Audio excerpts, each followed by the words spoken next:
Welcome to the debate. Imagine keeping a secret so profound that if you whispered it in your sleep or, wrote it in a private diary, the entire human race would go extinct. Yeah, it's a terrifying thought. It really is. That is the reality of the Wallfacer program. It's the ultimate strategic gamble in human history. But today, we're not talking about the official Wallfacers chosen by the United Nations. We are talking about the man widely considered the most dangerous and most successful unofficial Wallfacer in literature. Right. Zhang Beihai from Cixin Liu's The Dark Forest. Such a fascinating psychological profile. I mean, for those who might not know, the Wallfacers were individuals given absolute, unchecked power to form secret defense plans entirely inside their own heads. Exactly. Because they had to hide those plans from alien surveillance. When you operate in an environment where subatomic supercomputers, the Sophons, are listening to every spoken word and reading every digital file on Earth, well, the human mind becomes the only secure vault left. The absolute last line of defense. Yeah. And Zhang Beihai's mind was an absolute fortress.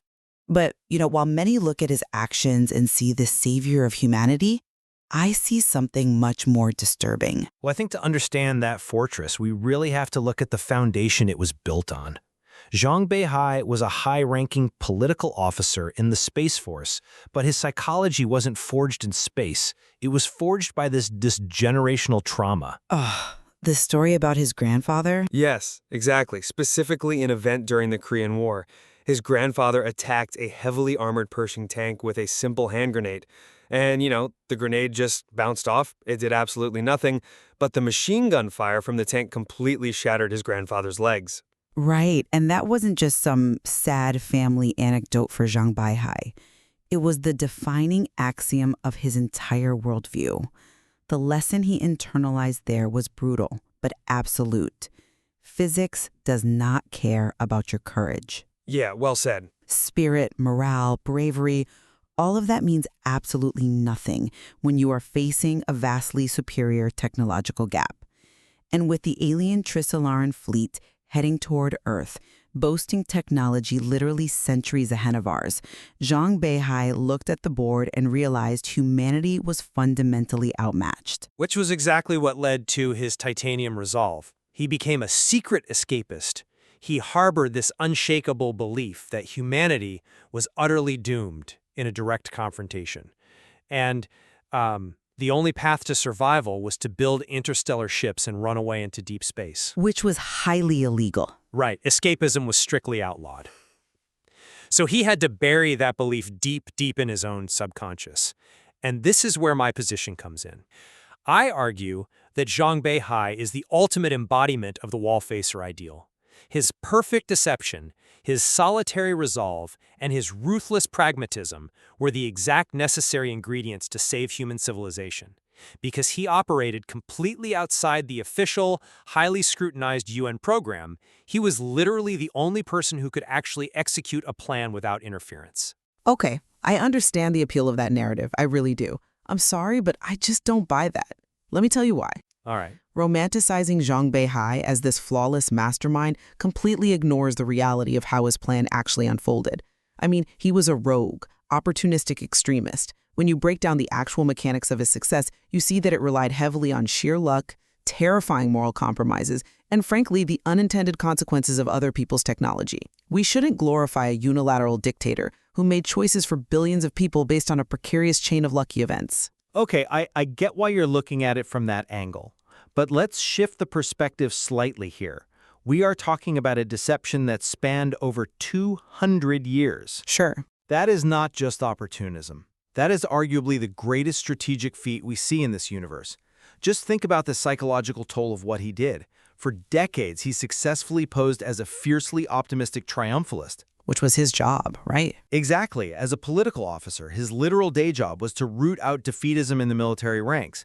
He was actively punishing people for holding the exact same beliefs he secretly harbored, and he never broke character. He perfectly bypassed the Sophons and his own superiors, culminating in his hijacking of the starship Natural Selection 200 years later. I mean, that requires a mastery of self that borders on the superhuman. But the cost of that deception and the foundation of this so-called long game is morally catastrophic. He didn't have a grand, foolproof master plan. He operated on a series of radical, violent improvisations. He bypassed all human consensus.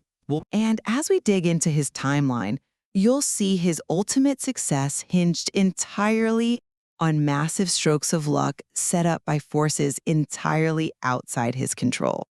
If the board hadn't been set up perfectly for him, his grand plan would have just died with him in hibernation.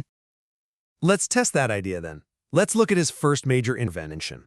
Early in the crisis, the aerospace community was completely paralyzed by a debate over what kind of engines to build for the future space fleet. Right, the engine debate. Yeah. The old guard wanted chemical or media drives. These were safer, sure, but they were vastly slower. They essentially would trap humanity inside the solar system forever.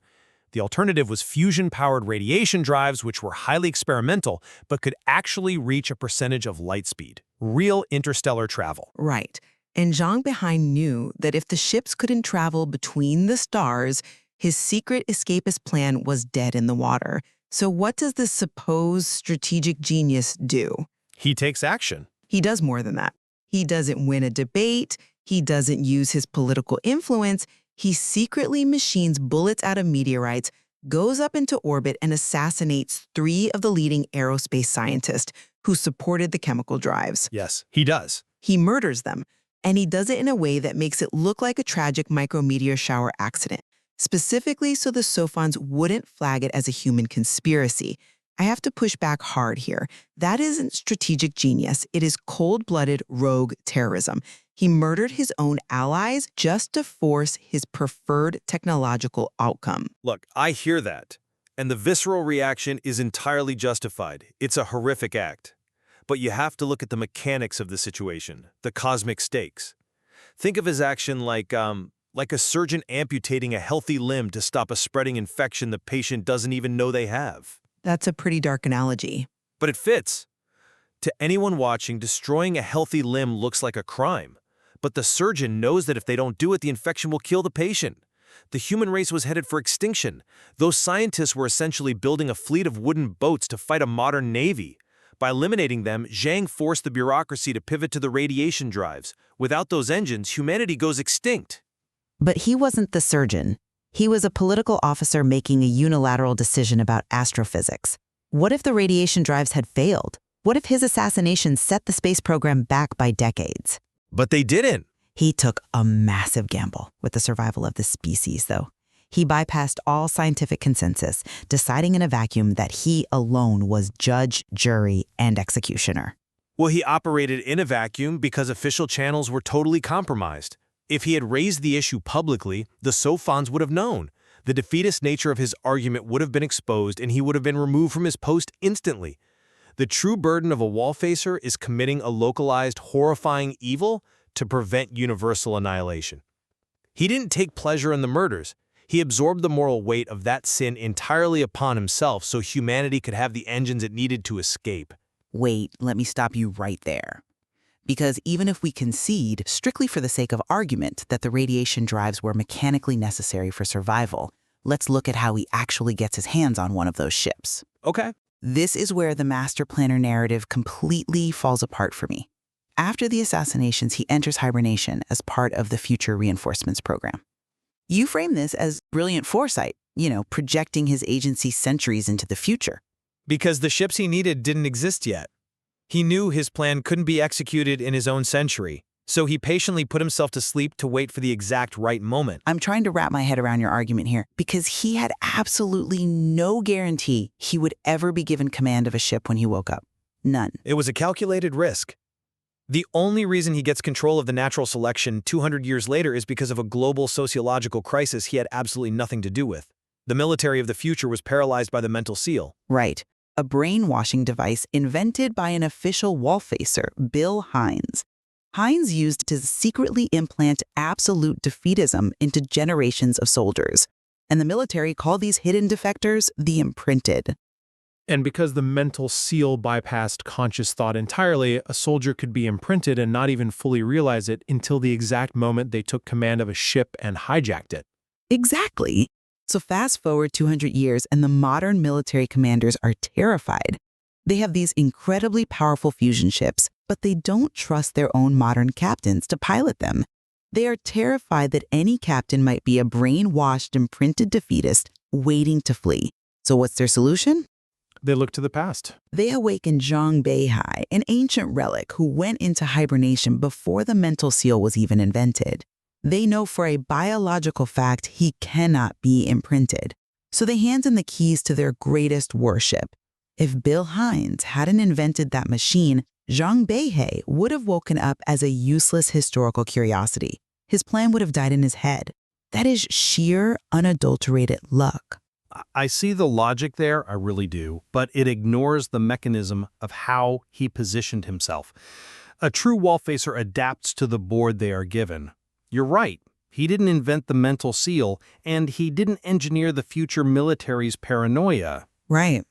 But when he woke up and analyzed the sociological landscape, he realized the trap had sprung perfectly. Remember, the military didn't just pick any hibernator. They picked him specifically because of his flawless 200-year-old cover story. Because he was a so-called triumphalist. Exactly. He spent his entire early career actively punishing defeatism. He cemented a public record of absolute, zealous loyalty to Earth's victory. He seeded that identity so perfectly that when the future military looked at his file, they didn't just see a man who predated the mental seal. They saw the most fiercely loyal soldier in human history. He manufactured his own luck. He built a psychological profile so watertight that when a crisis emerged, he was the only logical choice to take command. An opportunist who knows exactly when and how to strike is frankly indistinguishable from a visionary. Well, manufacturing the cover story is one thing. Relying on a global crisis you couldn't possibly predict is another. He stepped into a vacuum that Bill Hines created. I think it proves his success wasn't a solitary triumph of will. It was heavily subsidized by the chaotic actions of others. But, let's move to the moment he finally acts, because this gets to the philosophical core of what he actually accomplished. The hijacking. Right. He takes command of the natural selection, immediately locks out the modern crew, puts the ship into a deep-sea acceleration state, and blasts away from Earth. He finally executes his escapism. And we really needed to talk about why that action is so deeply controversial within the sociology of this universe. Yes, because escapism wasn't outlawed just because it was cowardly. It was outlawed because it forces a fundamental moral crisis. It violates the deepest tenets of human equality. If the Earth can only build enough ships to save a tiny fraction of a percent of the population, who gets a ticket? The wealthy? Politicians? A random lottery?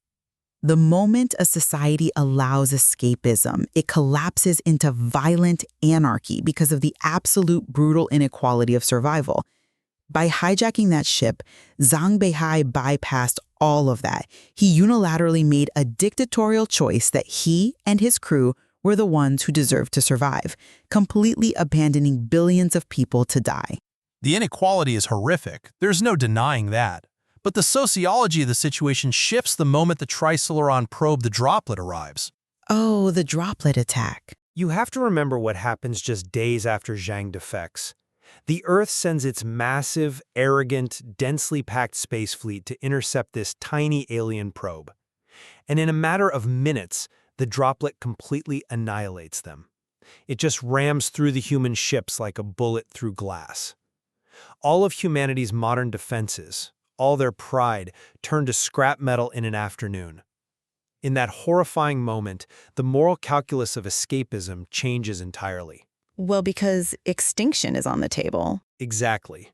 Zhang Beihai's stolen ship, speeding away in the opposite direction, instantly transitions from an act of treason to the sole surviving seed of human civilization. Yes, he abandoned billions, but if he hadn't made that dictatorial choice, if he had subjected his plan to terrestrial morality and democracy, the human race would have been zeroed out. The luxury of human rights and equality only exists in a resource-rich environment like Earth. When the droplet struck, Zhang's ruthless pragmatism was validated by the cold physics of the universe. I can see that his defection ensured the biological survival of the species. Okay. But we have to look at the psychological and moral cost of that survival. When the crew realizes Earth is lost, Zhang establishes Starship Earth. And this is where the chilling reality of his long game really sets in. They are cut off from the mother planet forever. They are just a fragile metal bubble floating in the infinite hostile vacuum of space. The dark forest. Yes, the dark forest. And they quickly realize that to survive in it, they have to shed their humanity. Resources are strictly finite. The chain of suspicion takes over. They realize that the other human ships that fled with them aren't allies anymore. They are competitors for the exact same fuel and parts. Yeah, it gets incredibly bleak. Zhang Beihai starred them down a path that led directly to mutiny and murder. They eventually have to turn their weapons on their fellow humans to harvest their resources. He created a society where survival requires you to become a monster. Terrestrial morality didn't just fail.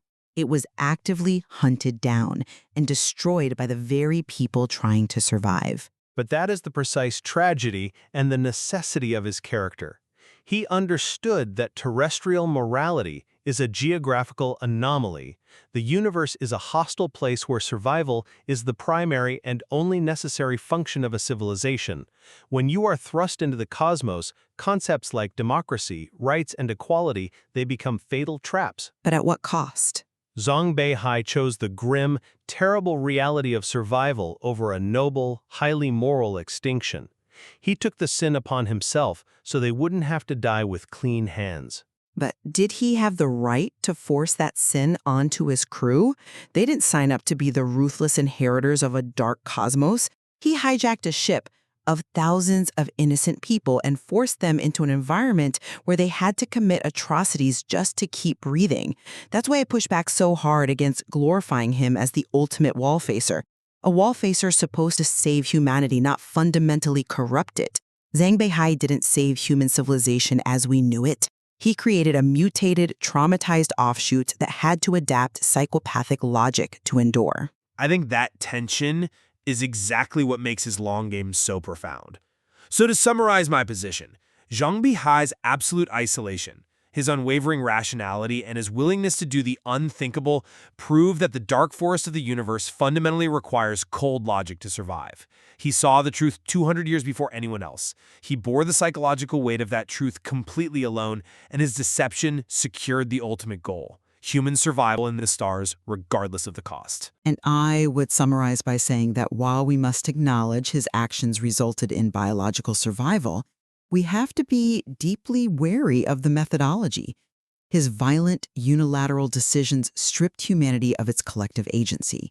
He relied heavily on the unintended consequences of other people's technology, and ultimately, he forced his crew into a morally bankrupt existence. Survival is the baseline, but how we survive and what we become in the process matters just as much. It is a profound paradox. I think we both agree that his titanium resolve illuminates the terrifying choices demanded when facing an existential threat. He became a dictator to save a species that would have voted for its own extinction. He preserved the body of humanity, but arguably sacrificed its soul to do it. And so we return to our opening thought. If the human mind is the ultimate impenetrable vault, we have to ask ourselves, when the fate of the world is at stake, what horrors are we willing to lock inside it? And what happens when the doors finally open? Thanks for joining us on The Debate.